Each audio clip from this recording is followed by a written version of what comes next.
They told me to stay home and water the plants. They said I was too old for Hawaii. Funny, I paid for that damn trip. For 5 years, I cooked their dinners, folded their laundry, kissed their kids goodnight while they planned to ship me off like expired furniture. But I heard everything. Through the thin walls and thick silence, I heard the truth. They called me a burden, a shadow in their perfect suburban dream. So I did the unthinkable. While they were boarding their flight to paradise, I was finalizing the sale of my house. And now I'm here, in the very resort they booked, sipping coconut water, watching the sunset, waiting for them to come home to nothing. This is not revenge. This is what it looks like when silence becomes power. Evelyn Carter had always imagined her retirement years with a touch of quiet dignity. Sunlight filtering through lace curtains, the sound of birds outside her window, and the gentle hum of family around her. At 63, she had known grief, losing her husband to a heart attack nearly a decade earlier. But she had found a second life in the warmth of her daughter's home. Or so she believed. She lived in a 2-story colonial-style house nestled in a quiet suburb outside Nashville, Tennessee. The house was hers, paid off decades ago by her and her late husband, Frank. When Nicole's family hit a rough patch, Evelyn had offered her home without hesitation. That was 5 years ago. Nicole, her husband Eric, and their 2 young children had since made the house their own. Toys were scattered across the living room, a minivan occupied the driveway, and the walls bore fresh coats of pastel paint, none of which Evelyn had chosen, but all of which she accepted. She wanted to be helpful, needed to be. Mornings began before the sun rose. Evelyn would brew coffee, make breakfast, pack school lunches, and load the dishwasher, all before anyone else stumbled out of bed. By the time Nicole came down, Evelyn was already tending the garden. It was a rhythm she had come to love, a rhythm that gave her purpose. One particular Thursday morning, Evelyn received an email that made her pause. It was from Sandra, an old nursing school friend. The subject line read, "Let's go sailing." She clicked it open and smiled at the invitation. A week-long Caribbean cruise, just the 2 of them. All expenses paid. Just like the spontaneous adventures they used to dream about in their 20s, before life became a checklist of responsibilities. Evelyn stared at the glowing screen. The cruise set sail in 3 weeks. She closed the laptop slowly and sighed. At dinner that night, she brought it up timidly as they passed mashed potatoes and baked salmon around the table. "Sandra invited me on a cruise," she said, trying to sound casual. Nicole raised an eyebrow. "Really?" "Yeah," Evelyn replied. "Just for a week. She already booked a room. Said she wants to catch up." Eric glanced up from his plate. "Isn't that around the same time we're going to Hawaii?" Evelyn blinked. "I didn't know you booked Hawaii." Nicole nodded, her smile tight. "Yeah, we've been planning it for a while. It's a family trip. We figured you'd want to stay and take care of things here. You know, the house, the dog, the mail." Evelyn forced a smile. "Of course." The rest of dinner continued as usual, but Evelyn felt a chill creeping under her skin. Later that night, she replied to Sandra's email with a polite decline. "Maybe next time. I have responsibilities here." That night, as she folded towels and placed them neatly in the linen closet, Evelyn felt the sting of exclusion. Not even an invitation, not even a conversation, but she pushed the feeling down. That's what mothers did. They gave and gave and gave. She rationalized it. Perhaps she had misunderstood. Maybe Hawaii was a treat for the kids. Maybe it wasn't meant to be unkind. The next morning, her granddaughter Lila padded into the kitchen in her pajamas. Evelyn was pouring pancake batter when the little girl asked, "Baba, why aren't you coming to Hawaii with us?" Caught off guard, Evelyn chuckled softly. "Oh, I wasn't invited, sweetheart." Lila frowned. "But Mommy said you just complain and make the trip boring." Evelyn stopped mid-pour. Her hands trembled slightly. "She said that?" Lila nodded, then ran off to find her tablet. Evelyn stood there, the griddle hissing behind her, a hollow ache building in her chest. She turned off the stove and sat down at the kitchen table, wiping her hands on a towel. The room was filled with early morning light, but it felt unbearably dim. She reached for her journal, the one she hadn't written in for months. It was tucked away in a drawer near the phone, its cover worn and familiar. She flipped to a blank page and wrote, "They're going to Hawaii without me. Nicole said I'd complain. Lila heard it. I feel invisible." She closed the book gently and placed it back in the drawer. Then she smiled faintly, not out of joy, but out of recognition. It was the smile of a woman who, for the first time in years, began to question the nest she had built. Was it ever really hers? By Saturday morning, Evelyn had almost convinced herself she was overthinking things. She cleaned the bathrooms, vacuumed the stairs, and even baked banana bread from scratch, Nicole's favorite. Maybe the Hawaii trip was just poorly communicated. Maybe it wasn't meant to exclude her. Later that afternoon, Nicole burst into the kitchen with a burst of excited energy. "Mom," she said, laying out colorful pamphlets on the counter, "we finalized everything for Hawaii. Flights, hotel, excursions. It's going to be amazing." Evelyn smiled weakly. "That's wonderful, honey." Eric walked in behind her, holding a piece of paper. "We're renting a Jeep to drive up the Hana Highway. Oh, and we booked ziplining for the kids." Evelyn blinked. "Ziplining? Isn't that dangerous for Lila and Max?" Nicole laughed. "It's supervised. Plus, it'll be fun." Evelyn paused. "So, when are you leaving?" "Next Friday," Eric replied, pouring himself a soda. "Oh, and we'll need someone to watch Rufus. He hates kennels." Evelyn nodded slowly. "Of course. I'll make sure he's fed," and walked. Nicole placed a hand on her mother's shoulder. "And don't feel bad, okay? You've been doing so much. You deserve a break from all the noise and chaos. Think of it as a staycation." Evelyn stiffened under her daughter's touch but forced a smile. "Sure, a break." That evening, Evelyn was setting the table for dinner when she overheard Lila in the living room. The little girl was talking to her brother, swinging her legs over the couch. "Mommy said Baba would just complain the whole time if she came," Lila said matter-of-factly. "She said old people don't like adventures." Evelyn froze. Her hands clutched the silverware a little tighter. Her heart, steady just moments before, now thudded unevenly in her chest. The sting wasn't just from the words, it was from the ease with which they'd been passed down. Dinner that night was a blur. She barely tasted the roasted chicken. Nicole chatted about packing lists. Eric made a joke about Evelyn watching too many crime shows while they were gone. No one noticed her silence. At 10 p.m., the house went quiet. The children were tucked into bed. Nicole and Eric retreated to their room. Evelyn sat alone in the kitchen, the lights dimmed to a soft yellow glow. The banana bread sat untouched on the counter. She opened the drawer, pulled out her journal again, and began to write. "They don't want me there.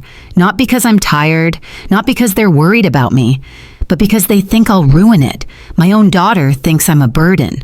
Her pen paused. She stared at the words for a long moment, then continued. "For years, I believed I was helping, that I was needed. Maybe I was, but now, I wonder if I was just convenient. A built-in babysitter, a live-in cook, an unpaid maid." She looked around the kitchen. Gleaming countertops, freshly mopped floors, photos of Nicole's family on the walls. None of her. Not one picture of her and Frank. Not even a magnet with her name on the fridge. She stood and walked into the guest bedroom. Her room.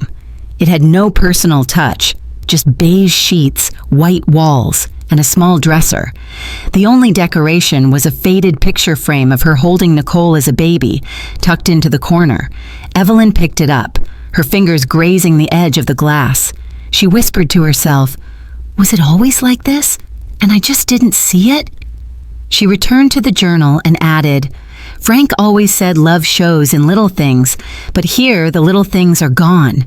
I make the meals, but they eat without thanks. I do the laundry, but they never fold mine. I tuck in the kids, but they only ask for mommy." She paused. Her fingers trembled. "If I vanished tomorrow, how long before they noticed?" Tears blurred her vision. She wiped them away with the sleeve of her cardigan.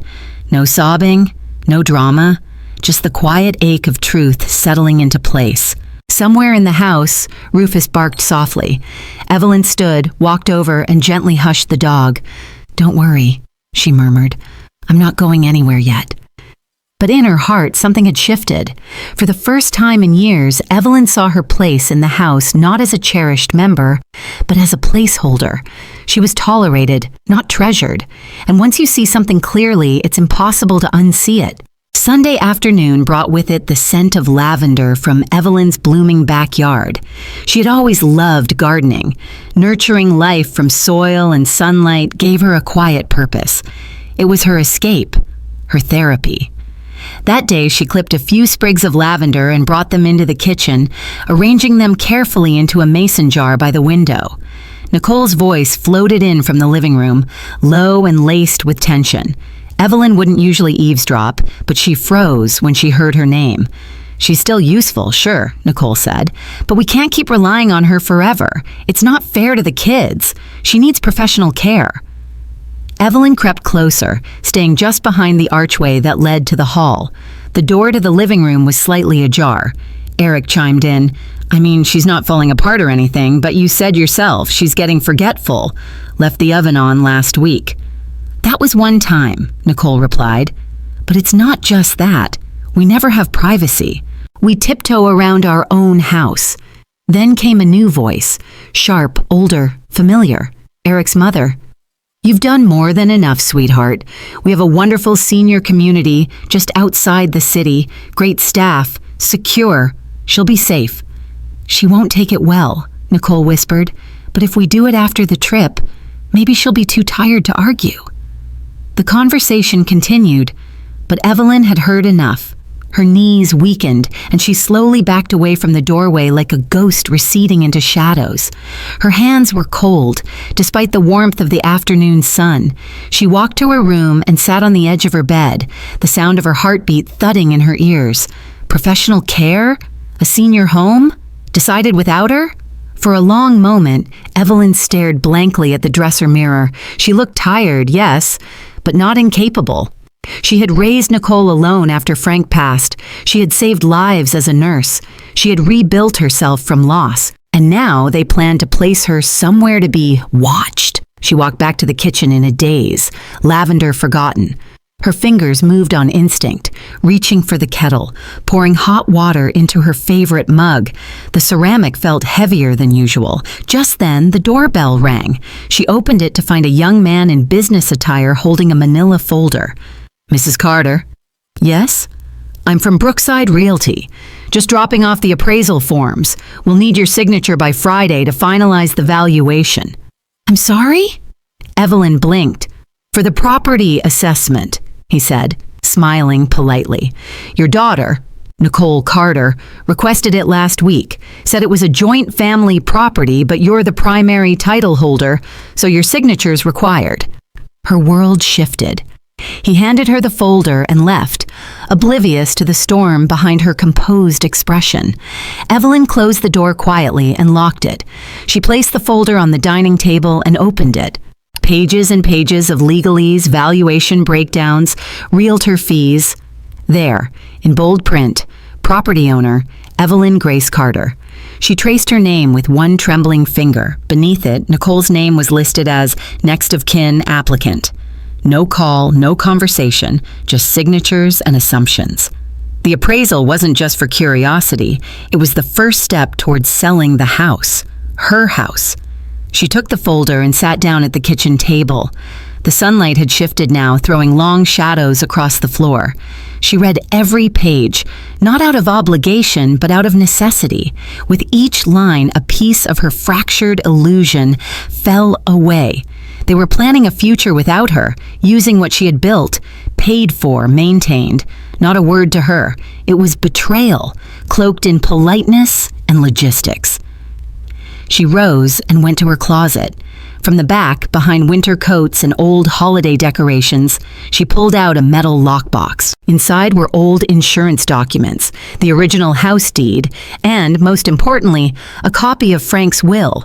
She unfolded the pages carefully, eyes scanning the familiar words. Everything had been left to her, sole ownership, no transfer clauses, no secondary heirs. Nicole had no legal standing, none. Evelyn exhaled a shaky but steady breath. For the first time in weeks, clarity replaced confusion. They thought she was weak, out of the loop, but they didn't know everything. Not yet. She returned to the kitchen, glanced again at the appraisal folder, and smiled. A soft, dangerous smile. They had made a grave mistake. They'd underestimated a woman who'd already lost everything once and survived. The weight of the folder still pressed against Evelyn's lap as she sat unmoving at the dining table. She didn't cry. That would come later, if at all. What surged now wasn't sorrow, but an awakening. A quiet, burning clarity that spread from her chest outward like a rising tide. She stood up, walked to her bedroom, and pulled the metal lockbox closer. It was heavier than she remembered, as though decades of compromise had seeped into its steel frame. She opened it carefully. Inside were snapshots of a life once full, photos of Frank in his gardening hat, love notes on hospital notepads from their working days, and at the bottom, their most important document, his last will and testament. She unfolded the creased paper and read, word for word, what she already knew deep down. Frank had left the house and all assets tied to it, solely in her name. No joint ownership, no transfer on death clauses, just her. She let the paper rest on her lap as a dry, bitter laugh escaped her throat. So this is what it comes to, she murmured. My own daughter trying to sell what's not hers. Evelyn sat still for a moment longer, until her eye caught a thick yellow envelope shoved to one corner of the lockbox. It wasn't marked, but she recognized the handwriting. Nicole's. Curiosity mixed with dread as she tore it open. Inside were several documents, rental agreements, forms of authorization, and one that made her stomach drop. A contract for a self-storage unit, already signed and scheduled to begin the following Saturday. The day after, Nicole and her family would leave for Hawaii. Renter's name, Evelyn Grace Carter. Storage unit contents, household belongings, seasonal items, personal effects. She scanned the fine print. The payment had already been made for 3 months in advance. Contact listed, Nicole Carter. Evelyn's breath hitched. This wasn't just about the trip. This wasn't about space or logistics. This was a plan, pre-arranged, clean, like wiping a board after years of writing. They intended to move her out the moment they stepped onto that plane. Evelyn stood abruptly, heart pounding. The insult wasn't just the logistics, it was the assumption that she would accept it, that she wouldn't notice, that she would smile politely and make banana bread while her life was packed into cardboard boxes by the very hands she once held steady through fevers and fear. She walked to her writing desk, opened a fresh journal, and wrote at the top of the first page in block letters, what they planned. Below it, she began a list. February 18th, Nicole scheduled house appraisal. February 23rd, realtor delivered forms, no prior discussion. February 24th, found will, house legally mine. February 25th, discovered storage unit contract signed under my name, scheduled to begin March 2nd. Her handwriting was steady, but her fingers trembled. She flipped to the next page and titled it, What I Gave. The list came easily, faster than she expected. Paid electric, gas, water, internet since 2019. Bought Nicole a new refrigerator after hers broke. Took care of Lila and Max, school pickups, sick days, bedtime stories. Cooked dinner 6 nights a week. Covered Eric's car insurance for a year when he was unemployed. She stopped. The page was only half full, but the pattern was obvious. For 5 years, she had poured herself into this home, this family, under the illusion of mutual care. In truth, she had subsidized their lives while they planned her removal like an old sofa. And yet, Evelyn didn't hate them. Not yet. What she felt was deeper. It was disappointment dressed in mourning clothes, the death of what she thought they were. The house creaked softly in the wind, as if exhaling with her. She returned to the living room and stood in its center. Her eyes moved from the walls Nicole had painted pale yellow without asking, to the new rug Eric bought without consulting her, to the absence of any photo with her in it. It was no longer her home. It was her cage. The clock on the wall ticked louder than usual. She looked down at the storage contract again, then up toward the stairs where her family slept. They thought she wouldn't notice. They thought she wouldn't act. They were wrong. She picked up the journal again and wrote one last line at the bottom of the page. Let's see how it feels when the walls start shifting back. The next morning arrived quietly, cloaked in gray clouds and the scent of wet earth after a light drizzle. Evelyn brewed her coffee as she always did. 2 scoops, slow pour, a splash of cream. The ritual steadied her hands, but the taste, today, was hollow. She returned to her writing desk and pulled out a weathered leather-bound notebook. It wasn't the journal she'd used recently. It was older, tucked away in a shoebox beneath her bed. This one had been her companion during the early years of Frank's illness, a place to process pain, to document chaos, to survive. She hadn't opened it since the funeral.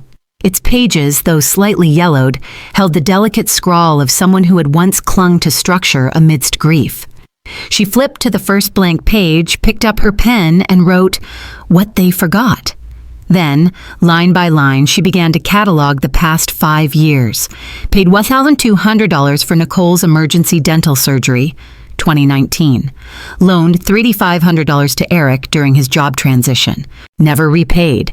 Paid full utility bills since they moved in. Approx. $450 month. Bought new washer-dryer set when Nicole's broke, 2020. Replaced roof, $11,000 total. No contribution from them. Paid for Lila's ballet, Max's piano lessons, $75 month each.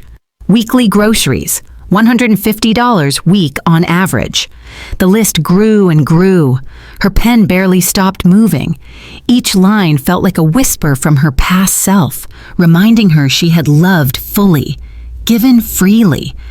But the absence of acknowledgement, that was the weight pressing on her chest. She turned to a fresh page and added, unpaid labor, cooked, pains, faz, bath, and dinners, slash week, das, and 5 years equals 300 meals. Babysat 54 days by week, equals 1,000 days.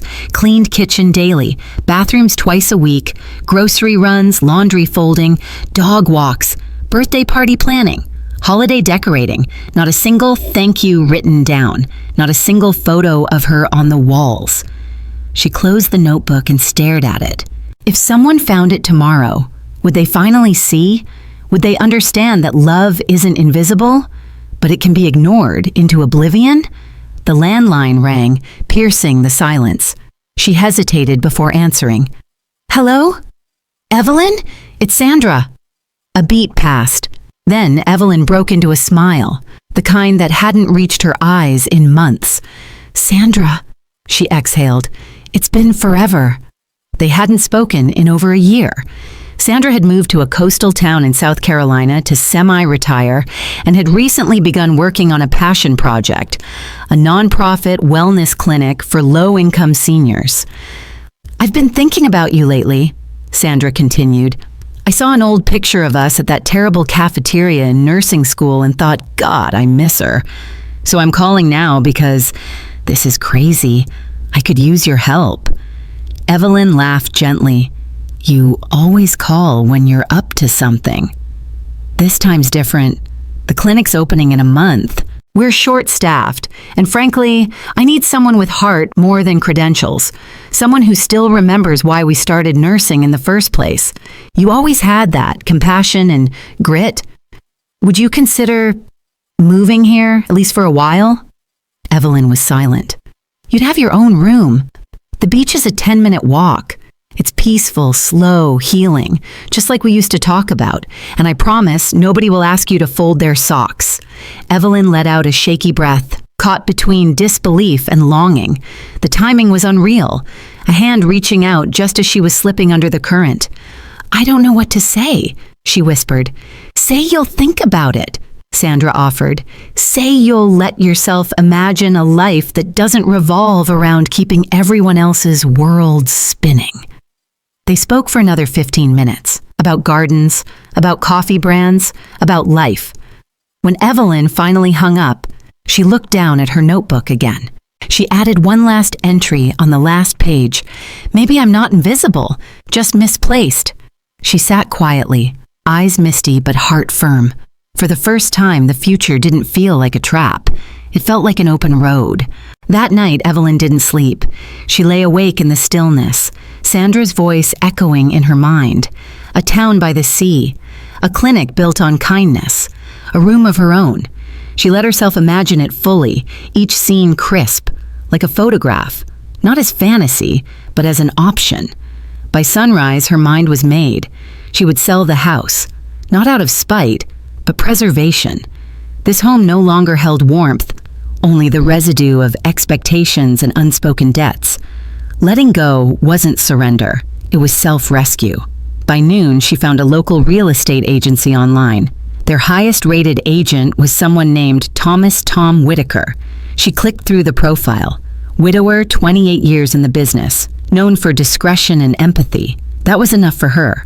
She called the number and left a message. He returned the call within an hour, his voice low and measured. They scheduled a meeting for the next day. When he arrived, Evelyn answered the door dressed in a crisp blouse and slacks, her silver hair pinned neatly. She expected professionalism.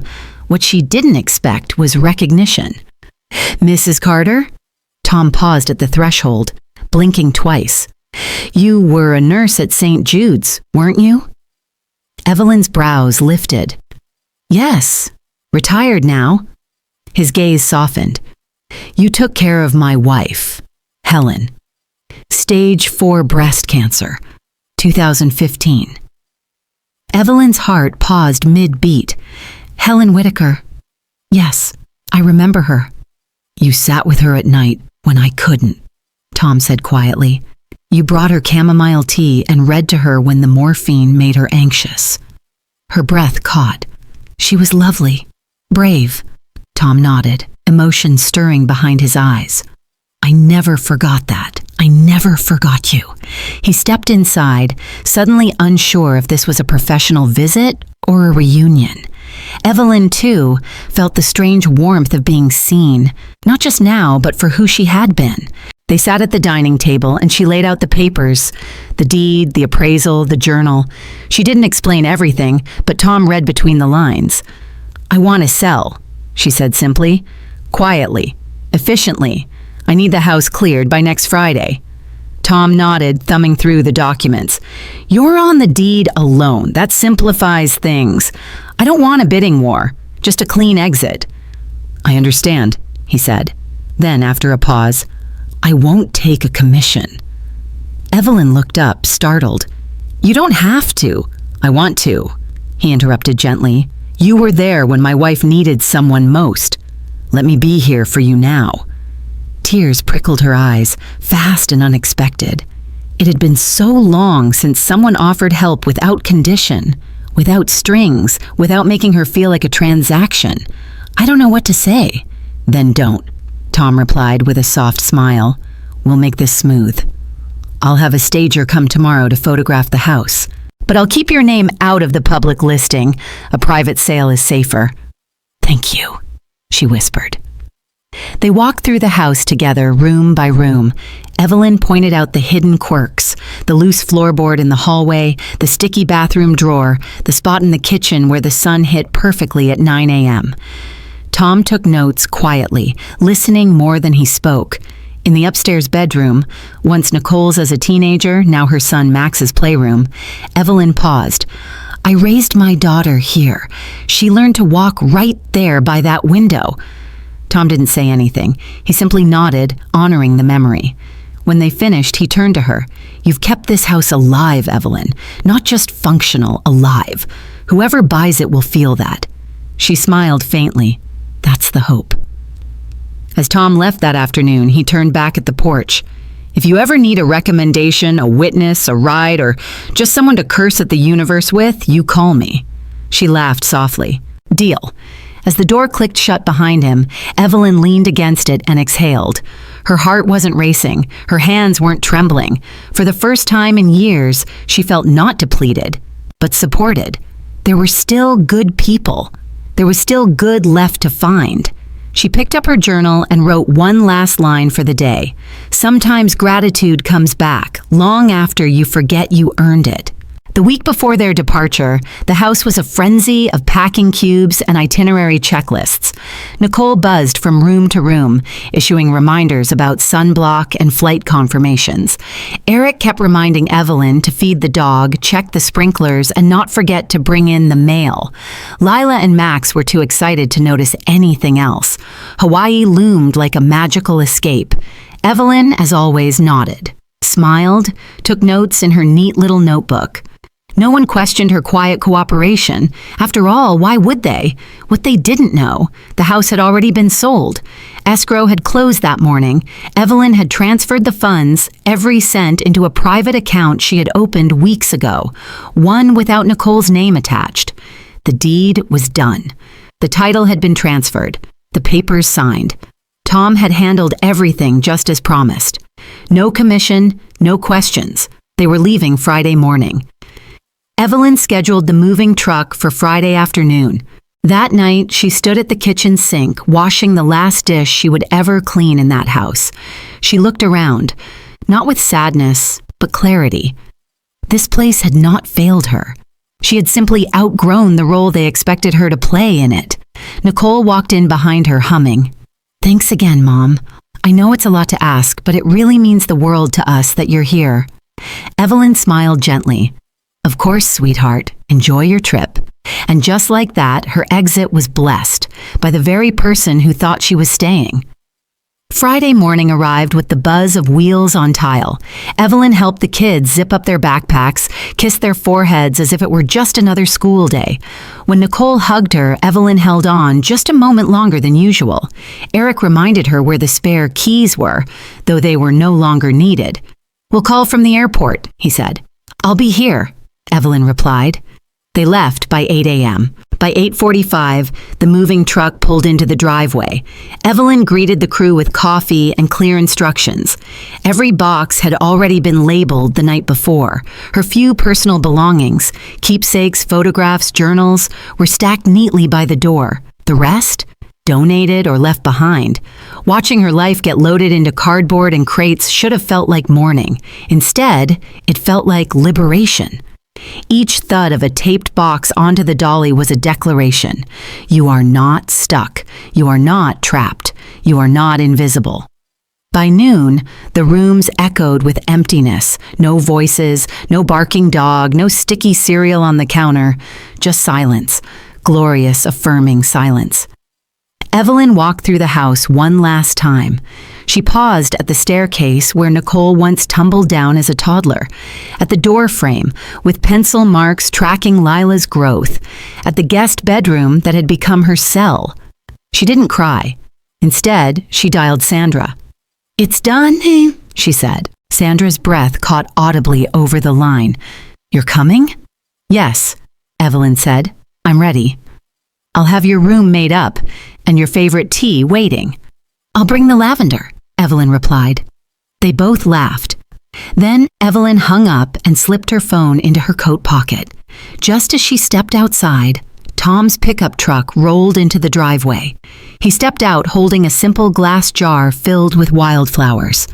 "These are for you," he said, "for the new beginning." Evelyn took them gently. "You didn't have to. I wanted to," he cut in softly. "Not everyone forgets kindness, Evelyn. Some of us remember." She nodded, tears welling but refusing to fall. "Thank you, Tom, for everything." He reached into his coat pocket and handed her an envelope. "And this is the receipt for the security deposit refund. Clean sale. You're free." Free. The word rang through her body like a bell. They stood there for a moment, two people who had known grief and now the quiet redemption of choice. Evelyn turned toward her car, the final box already loaded in the back seat. She looked back once at the house. It was still yellow, still tidy, but it no longer owned her. She placed the jar of flowers on the dashboard and started the engine. As she pulled away, the sun broke through the clouds, washing the driveway in warm light. And for the first time in years, Evelyn Carter felt the road beneath her belonged to her alone. Before she locked the front door for the final time, Evelyn returned to the dining room. The table had already been cleared. No placemats, no coffee mugs, no sticky cereal bowls, just polished wood and quiet light slanting through the blinds. She took a seat at her usual spot, opened her notebook, and tore out one clean page. Her hand didn't tremble as she wrote, "Nicole, you once were everything to me. I rocked you to sleep through teething nights. I worked double shifts so you could have ballet shoes. I held your hand through breakups, through labor pains, through your father's funeral. I never asked for repayment, only respect. You chose silence over gratitude, decisions over conversations, convenience over compassion. So now, I choose something too. I choose me. Don't look for me in this house. It was never truly mine, not with the way you treated it. You taught me what empty feels like. Now I'll return the lesson." Mom! She folded the letter carefully and placed it at the center of the dining table. No flourish, no guilt, just the truth. There, in her own hand. Then she slipped out the front door and closed it with the finality of a chapter ending, not with anger, but with closure. Her car was packed. Tom had offered to escort her to the airport, but Evelyn declined. This leg of the journey had to be hers alone, no one else. The drive was smooth. Her suitcase rolled easily through the terminal. TSA asked no questions, and when the plane lifted from the tarmac, Evelyn didn't look back at Tennessee. She looked forward, but she didn't fly to Sandra. Not yet. Instead, she booked herself a seat on an earlier flight, one headed to Maui, to the exact resort where Nicole and her family were due to arrive in 48 hours. It was petty. It was poetic. It was necessary. Evelyn landed just after noon, the Pacific breeze curling around her shoulders as she stepped onto Hawaiian soil. A driver held a sign with her name, escorted her to the resort in silence. The check-in desk welcomed her like any other guest, unaware they were witnessing a quiet revolution. Her room was on the 7th floor, ocean view, balcony, silk sheets, and chilled guava juice on the nightstand. She stepped outside and let the sea air hit her full in the face. This wasn't about confrontation. It wasn't about drama. Evelyn had no intention of speaking to Nicole here, nor crashing their itinerary. It was about energy, presence, taking up space they had tried to erase her from. She didn't need to shout to make her absence felt. Let them walk into that house, her house, and find it echoing. Let them call her name and receive no answer. Let them realize that a life built on assumption is a house of cards in the wind. Evelyn sat in the lounge chair on her balcony, slipped off her shoes, and sipped slowly from the guava juice. She could hear the waves crash against the shore, steady and unmoved. For the first time in years, no one asked her for anything. No timer beeped from the oven, no dog barked to be let out, no toddler tugged on her sleeve. It was almost too quiet. Almost. And yet, it was perfect. She reached into her tote bag and pulled out her journal. On a fresh page, she wrote, "Peace doesn't always come quietly. Sometimes it arrives with the sound of your own footsteps walking away." She closed the book and leaned back, letting the sun warm her face. Below, families laughed. Children squealed in the pool. A ukulele strummed somewhere near the bar. And Evelyn? She was invisible no longer. Not because someone finally saw her, but because she finally saw herself. This wasn't running away. This was a declaration. When Nicole and her family arrived in 2 days, Evelyn would already be here, existing, thriving, sipping coconut water on the same soil they believed she was too old, too inconvenient, too bitter to enjoy. Let them feel what they made her feel. Let them see the table with no one to set it. Let them understand at last what empty really means. The plane ride back from Hawaii was unusually quiet. Nicole scrolled through her phone, ignoring the kids bickering. Eric dozed with his headphones in. Lila kicked the back of the seat in front of her while Max clutched his souvenir ukulele. Nicole, despite the paradise behind them, felt unsettled. Something about Evelyn hadn't sat right. Her mother had barely replied to texts all week, and when she did, the messages were oddly brief. All is well. Hope you're enjoying the trip. Take care. No question about the kids, no mention of the dog, no updates about the house. Nicole shook the feeling off. Maybe her mom finally needed space. Besides, the important thing was coming home, to comfort, to routine, to their house. But the moment their Uber turned onto their street, everything began to unravel. There were new flowers planted in the front yard, different from the ones Evelyn tended. The porch light fixture had changed. And most jarring of all, the front door was painted navy blue. Evelyn hated navy. Nicole stepped out of the car, confused. Did someone repaint? Eric followed behind her, brow furrowed. That's not our doormat. Lila tugged at her sleeve. Why are there different toys on the porch? Nicole walked up the steps and tried the key. It didn't turn. She jiggled it, then tried again. Still no luck. She rang the doorbell.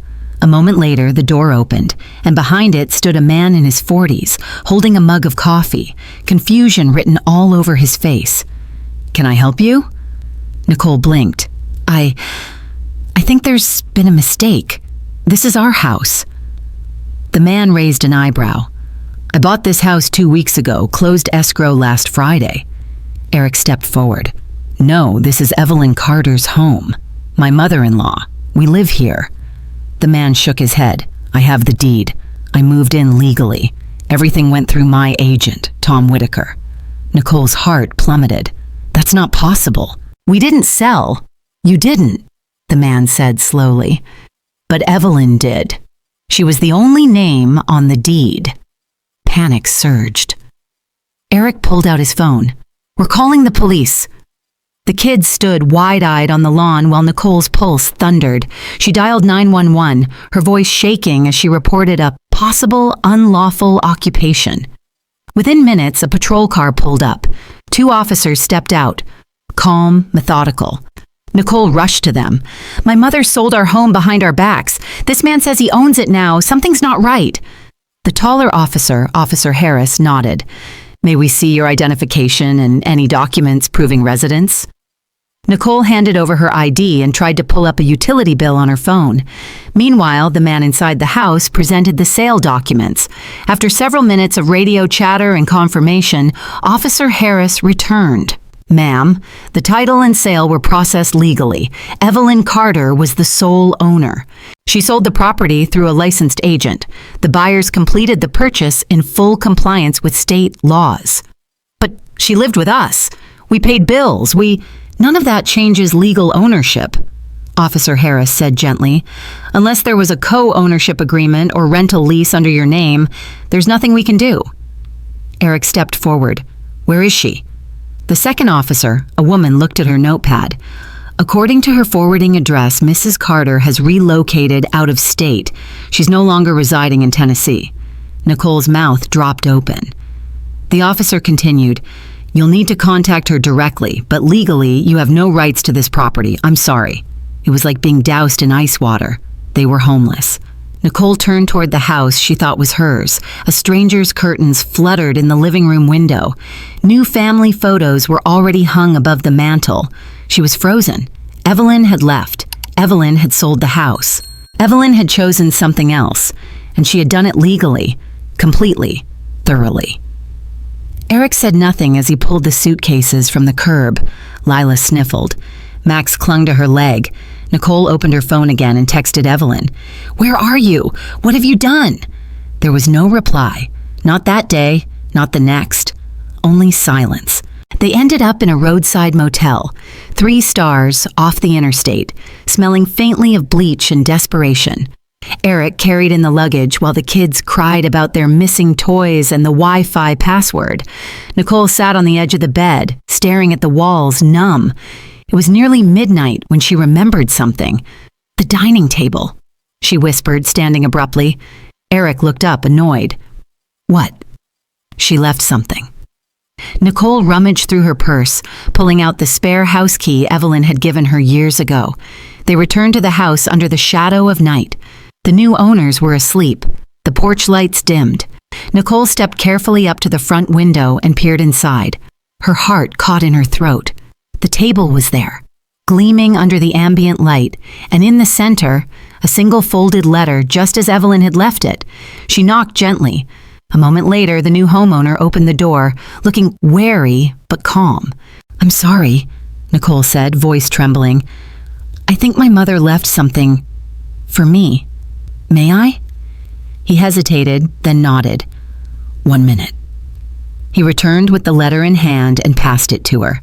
She clutched it, whispered a thank you, and turned away before the tears started. Back at the motel, Nicole sat cross-legged on the bed and unfolded the page. Her mother's handwriting was unmistakable. "Nicole, you once were everything to me. I choose me. Don't look for me in this house. You taught me what empty feels like. Now I'll return the lesson." Mom, Nicole read it twice, 3 times before the weight of it cracked her wide open. Her sobs came fast, shoulders shaking, breath hitching. Eric watched from the other bed, arms crossed, face unreadable. "What did you expect?" he muttered after a long silence.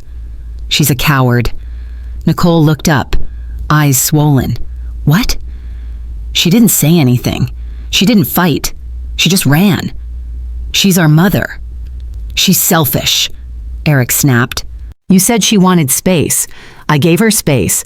I gave her my house, my money, my patience." Nicole flinched. "Your house?" Eric stood. "You know what? None of this matters. I'm going to bed. I need to call work in the morning. We've got enough to deal with." But the next morning, when he did call, the news hit like a wrecking ball. "Mr. Carter," his supervisor said coldly over the phone, "we consider your absence an unauthorized leave. We reached out multiple times. I was out of the country. You failed to notify management. Your position has been filled." Click. Eric stared at the phone, the blood draining from his face. Nicole said nothing. There was nothing to say. That afternoon, the hits kept coming. A call from the assisted living facility. His mother had fallen in the shower, fractured hip, surgery scheduled. No available rooms for visiting family. They spent the next hours driving between hospitals and forms and hushed arguments behind vending machines. The kids were bored, tired, confused. By nightfall, Nicole stood in the motel bathroom, staring at her reflection. Pale, puffy-eyed, and older than she remembered. Her hands trembled as she dialed her mother. 1 ring, 2, 3, voicemail. She tried again. Still nothing. Again. Still nothing. "Please, Mom," she whispered into the phone. "Please call me back. I'm sorry. I didn't mean all of it. I just didn't see what I was doing." Silence. 1,000 miles away on a sun-drenched balcony overlooking the Pacific, Evelyn sat with a cocktail in hand and her toes in the breeze. Her phone buzzed once, then again. She glanced at the screen. Nicole. She let it ring out. No anger, no vengeance, just boundaries. The sun dipped lower, casting golden streaks across the horizon. Somewhere down on the beach, a group of tourists laughed over a bonfire. A child's kite danced against the pastel sky. Evelyn closed her eyes. She had chosen herself, and in that silence, in that stillness, she felt whole. The town of Coral Hollow smelled of salt, pine, and blooming hibiscus. Its streets were narrow and lined with pastel cottages, the kind that seemed borrowed from a postcard. Evelyn had been living there for nearly 3 months now, and yet every morning still felt like a quiet miracle. She shared a cozy 2-bedroom cottage with Sandra, whose energy hadn't changed since nursing school, always 10 steps ahead, always a joke on her tongue, and always talking to Evelyn like she mattered. Their days were simple, but fulfilling. They opened the doors to the free clinic every morning at 8, greeted by a steady stream of patients, retired fishermen, single mothers, undocumented workers, forgotten veterans. Evelyn manned the intake desk, organized supplies, assisted Sandra with wound care, and occasionally offered the kind of soft reassurance that only decades of nursing and heartbreak could teach. People thanked her. People looked her in the eyes. And every night, Evelyn walked to the edge of the beach, kicked off her sandals, and let the tide kiss her feet as the sky turned from lavender to black. One evening, as she was stacking charts and labeling medications, Sandra poked her head into the back room. "Mail call, Nurse Carter." Evelyn wiped her hands on a towel and took the single envelope. It was addressed in shaky, rounded handwriting, like the kind teachers still tried to preserve in grade school. From Lila Carter to Grandma Evelyn, her breath caught. She sat down slowly, hands trembling, and opened the envelope with care. Inside was a single sheet of notebook paper, decorated with rainbow stickers and doodled hearts. "Dear Grandma Evelyn, I don't know why you went away. Mommy said you had to take a big rest and go on a grown-up trip. But I think it's because I said you were too much. I didn't mean it. I was mad because you wouldn't let me eat 2 cupcakes and I said what Mommy said on the phone. But I miss you the most. I miss your stories. I miss your singing. I miss how your lap felt like a boat and your hugs were soft like marshmallows. The house is quiet now. Not nice quiet, sad quiet. I put one of your sweaters in my bed and sleep with it. It smells like you. If you come back, I promise I'll be good. If you don't come back, I'll still love you forever. Love, Lila P.S. Max misses your pancakes." The letter slipped from Evelyn's hand and fluttered to the floor like a leaf surrendering to gravity. Her breath hitched. She hadn't cried since Maui. Not when Nicole begged through voicemails. Not when Eric tried to call from a hospital parking lot. Not even when she moved her final box into Sandra's guest room. But this small, honest voice from a child, undid her. She covered her mouth and let the sobs come. They rose from a place she had sealed off, a place full of lullabies and scraped knees and goodnight kisses. The ache wasn't regret. It was the sharp clarity of love that had nowhere to land. Sandra found her moments later and said nothing. She simply knelt beside her, picked up the letter and read it too. "She's your lighthouse," Sandra murmured. "You were lost in fog. Now there's a light again." Evelyn nodded through tears. "But I can't go back." "I'm not saying you should, but maybe, just maybe, love doesn't need the same address to survive." That night, Evelyn sat at her desk and began writing.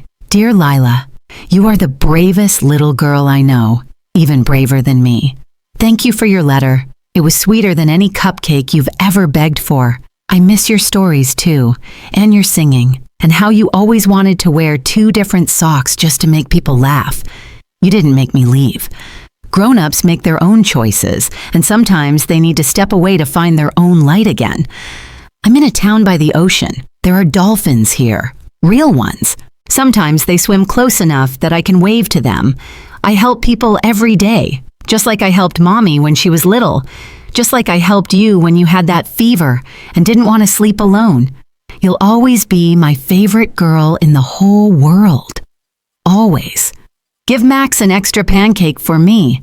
Love forever, Grandma Evelyn. P.S. You may keep the sweater." She folded the letter with care, kissed the corner, and sealed it.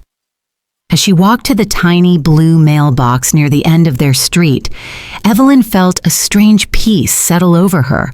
She may have lost a home. She may have walked away from a life once full of obligation and silence. But in its place, she found something better: freedom, purpose, and, in the voice of a little girl, a reason to remain kind. The flame inside her hadn't gone out. It had simply stopped screaming to be seen.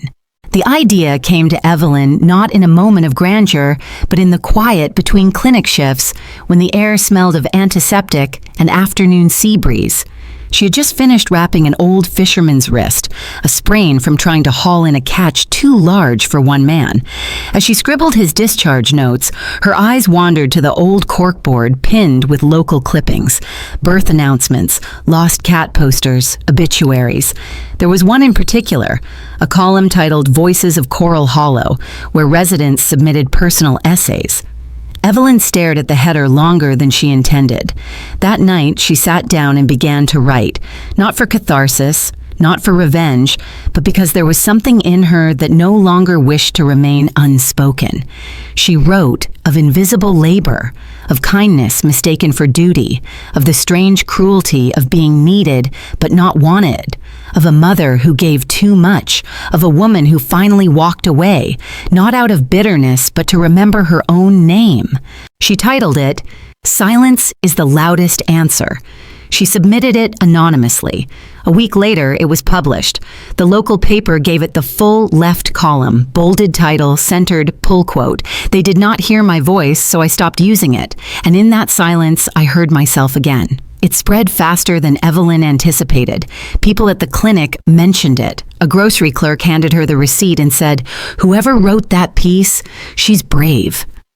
Sandra hugged her and said nothing, but Evelyn saw the shimmer in her friend's eyes. And one afternoon, Tom showed up. He stood at the edge of the clinic's front desk, hat in hand, face half embarrassed, half proud. "I figured it was you," he said. Evelyn looked up, caught off guard, and then smiled softly. "What gave me away?" He shrugged. "You're the only person I know who could say so much without shouting." She invited him to the back room. They sat over lukewarm tea, the kind that comforted more than refreshed. "I read your article 3 times, he said, "and then I sent it to my sister. She cried, said it reminded her of our mom." Evelyn folded her hands around her mug. "I didn't write it for sympathy." "I know," he said. "You wrote it for clarity." He paused, cleared his throat. "I came because I have an idea. Might be stupid. Might be perfect." Evelyn raised an eyebrow, intrigued. "There's an old property just outside of town. Used to be a summer camp.